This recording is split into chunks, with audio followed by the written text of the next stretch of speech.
Thank you for joining me for yet another unboxing video, and today we have the board game Battue, Storm of the Horse Lords, brought to you by Red Juggernaut. This game is for 2 to 4 players, lasts about 60 minutes, and it's for ages 8 and older. Prophets of the Horse Lords foretell the coming of a leader who will unite the hordes into one great unconquerable nation. They say when one of their Khan sacks the cities of brass pillars and sits on the golden throne, then all of the Horse Lords will band together to unleash a human storm. As the Golden Horde, they will triumph over their enemies and rule Terrace. Battue, Storm of the Horse Lords, is a game of conquest. Players control a horde of horse lords as they overrun the city of Tarsos. The more of the city you control, the more victory points you earn. But be careful, because other players are fighting for control of the city, and if you falter, they may attack you. Events, loot, and the city itself create an ever-shifting balance of power. Battue, Storm of the Horse Lords, is not for the weak or fearful, so claim the prophecy.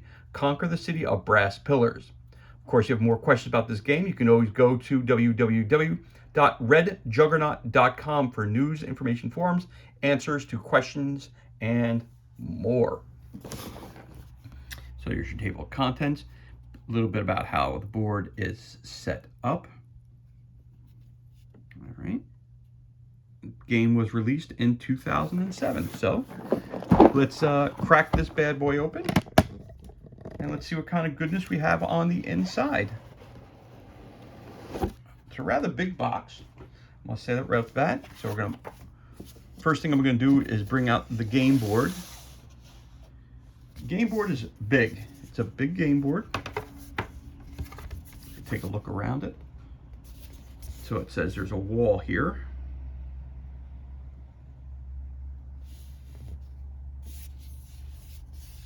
And the wall appears to go all the way around the city. There's a tower, a wall, again. That's one section. Here's another section again. You've got the gate, a wall section. Again, the tower, smaller walls. Let's open this up. Again, some more walls, gate.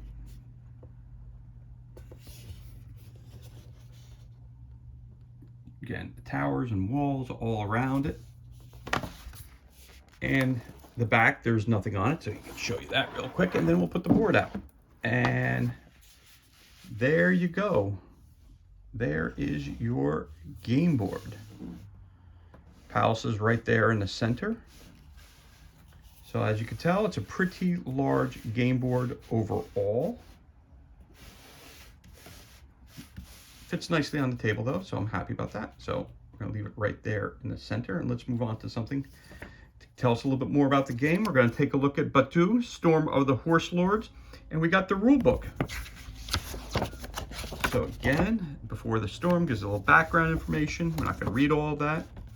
Even more, a couple pages of fluff, as they call it. What is Battue? Battue is a tactical board game in which 2 or 4 players control a horde of powerful warriors, each seeking to capture the most valuable and prestigious sections of the city. Players maneuver their hordes, capturing sections of the city and acquiring loot, each trying to prove their right to be the Horse Lord's Khan of Khans and rule the Golden Horde. Object game. The player with the most victory points at the end of the game is the winner. You gain victory points by controlling city sections represented by tiles, gaining loot. The game ends when the Palace, Temple Jupiter, and Universitas city tiles are all controlled by players, but not necessarily the same player. Or if all but one player has been eliminated, they have no warrior tokens on the board. The Horse Lords live a nomadic life, so only the tiles you control and the cards in your war chest at the end of the game count. Then it gives you an explanation of the different game cards, what all the stuff means. So we looked at that before. We saw the city tile name, defense value, loot card, warrior, victory points, and event cards. You get your game set up, breaks it down for you.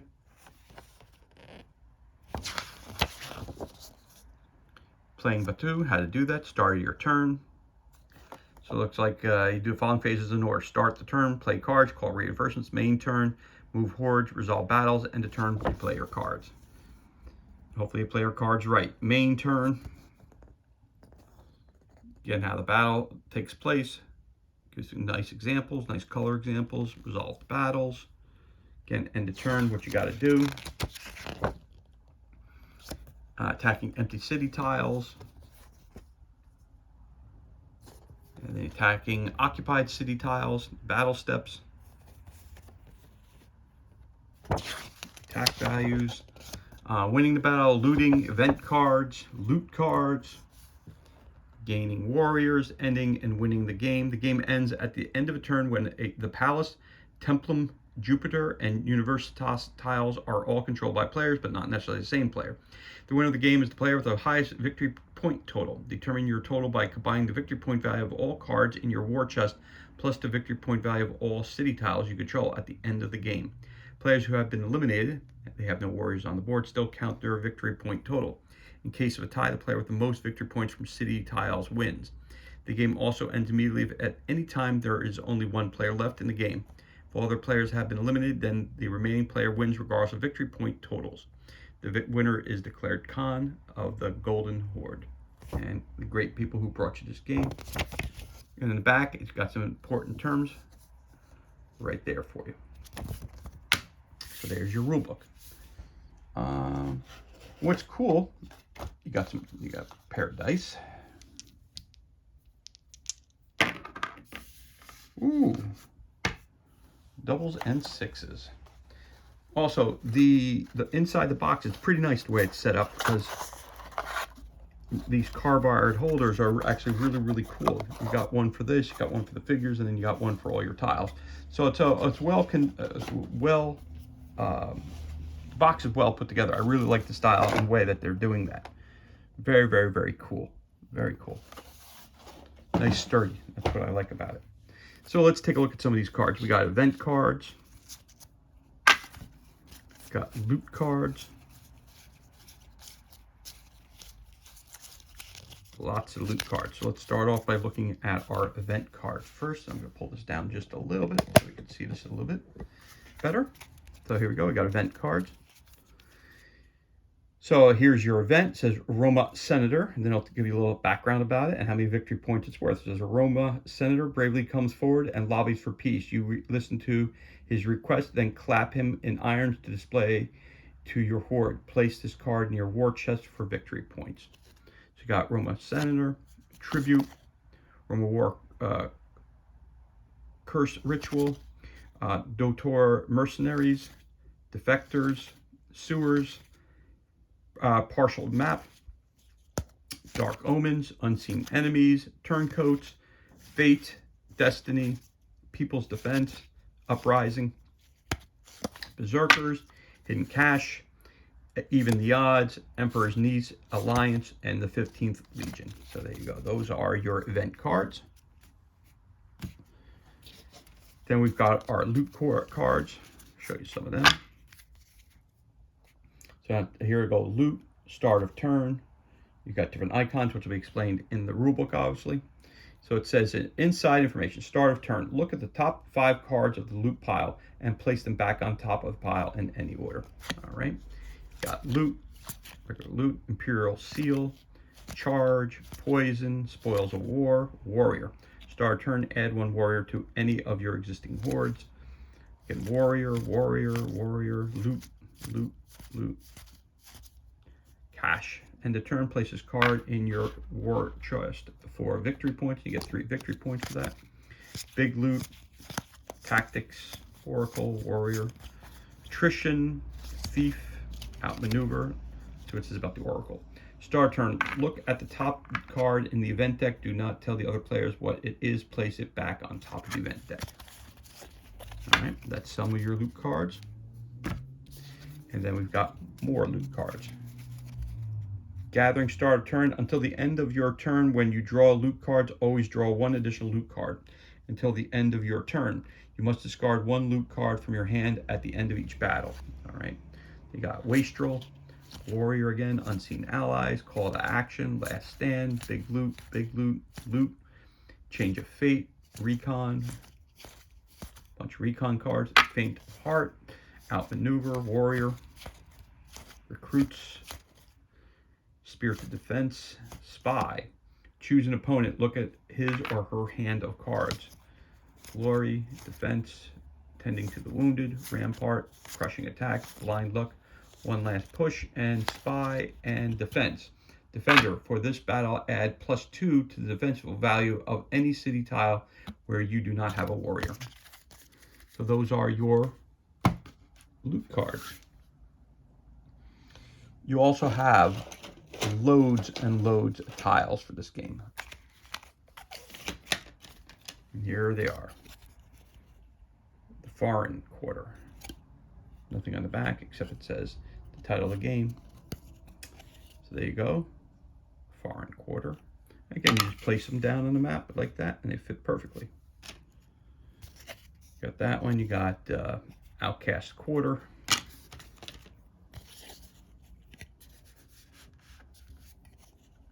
I got the Barons. Got Workers Row. Nobles Row.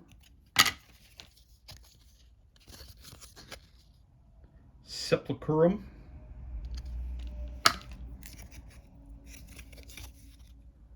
Ruska Monastery. The Bruin Inn. The Barracks. And obviously when attacking, they have their point values on the side here. And what you got to do to attack them. Red Cloud Brewery. And we're going. We got Workers Row. We've got Priest District. Long Fangs Tavern. We got the stables, and this is the granary, or granary. Then we have the Merchant District. We got the barracks.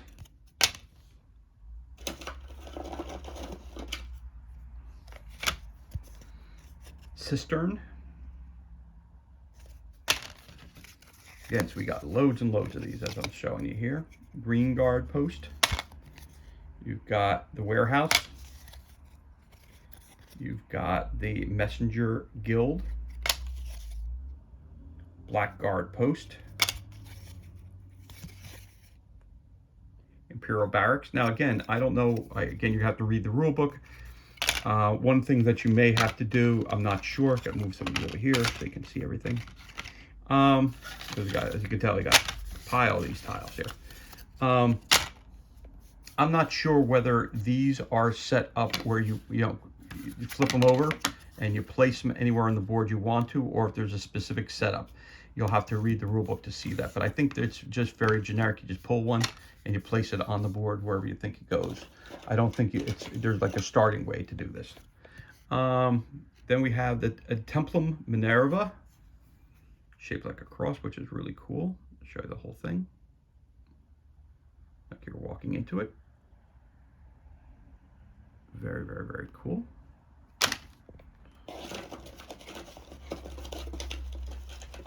And oh yes, there's lots more. You've got Sepulchrum again. You got the Blue Guard Post. You've got the Warehouse. Silver Guard Post.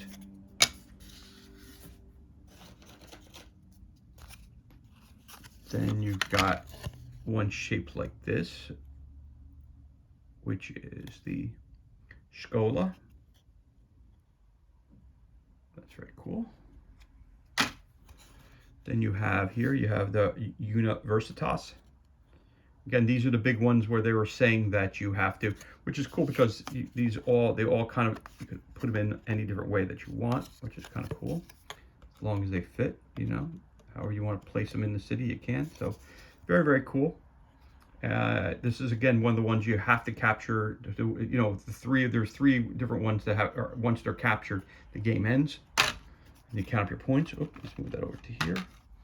And then we have the Winemaker.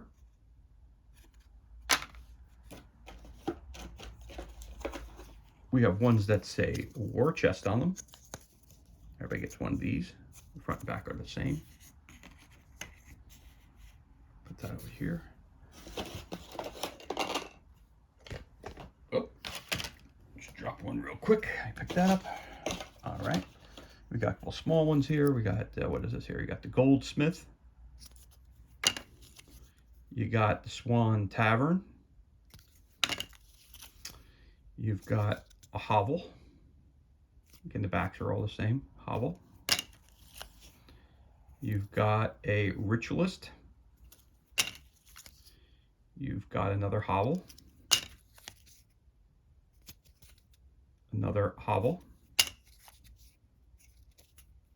An alchemist. The gem cutter. Bone Tavern.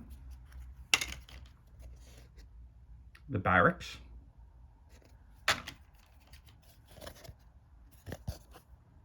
Amphitheater. The Imperial Baths. A cistern.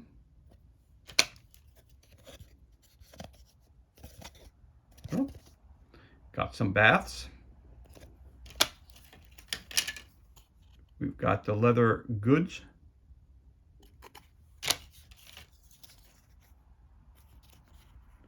Got the hovel. Again, don't forget you have the wall that goes around the entire city, which is very, very cool. And then we have the blacksmith. We've got another one of these war chest things. Then, of course, this is the Templum Jupiter.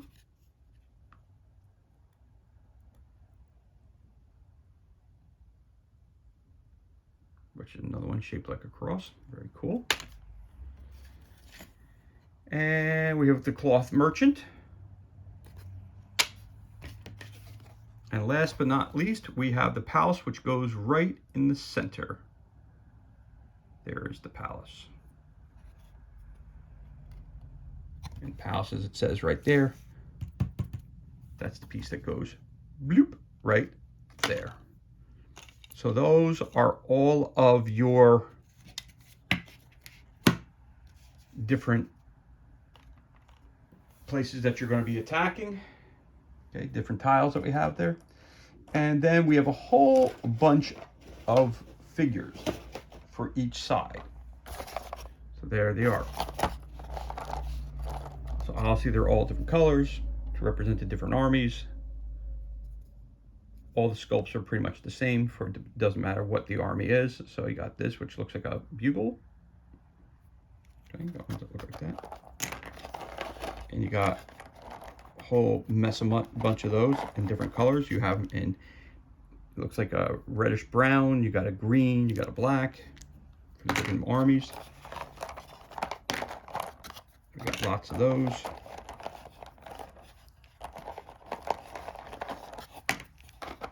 Pull them out as we see them.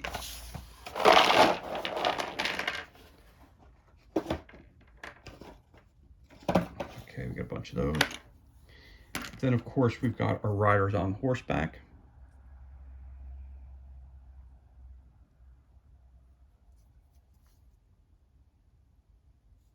Nice sculpts.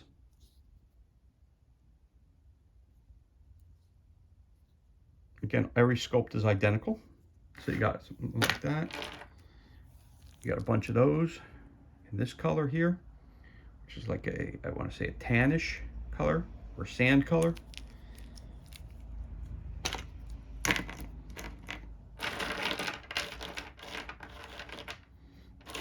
And yep, that's really what I think that's all the sculpts that we have there. I'm just going through them all. That's all your sculpts. So again, you have the Black Army.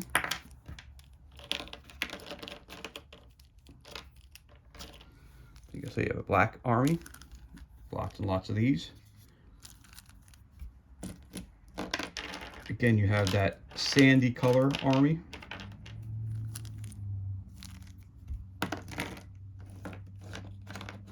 You have the reddish brown colored army as well.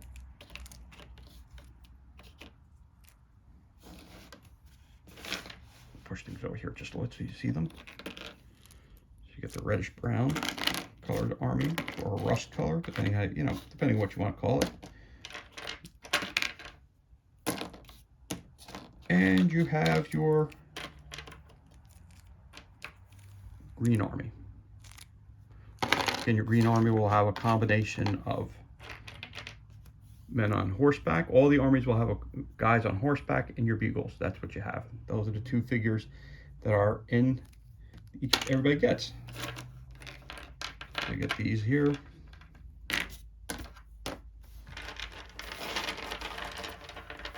And you get basically this many figures, basically.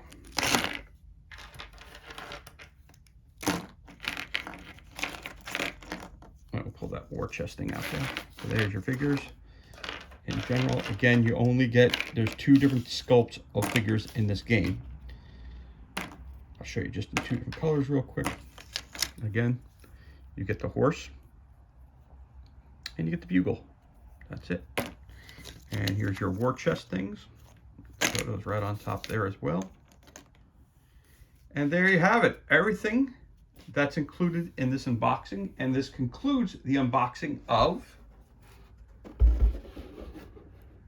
Battue, Storm of the Horse Lord, brought to you by Red Juggernaut. And of course, once again, it's for 2 to 4 players, lasts about 60 minutes, and it's for ages 8+. So, thank you for joining me for this unboxing video. It's truly appreciated. If you enjoyed this unboxing, you could always give us a thumbs up, leave a comment below. You can also hit that subscribe button. This way you're kept up to date as to any time we release new content to the page. As always, thank you so much for joining us. Be safe, be well. Enjoy the remainder of your day, and we'll catch you on the next unboxing video.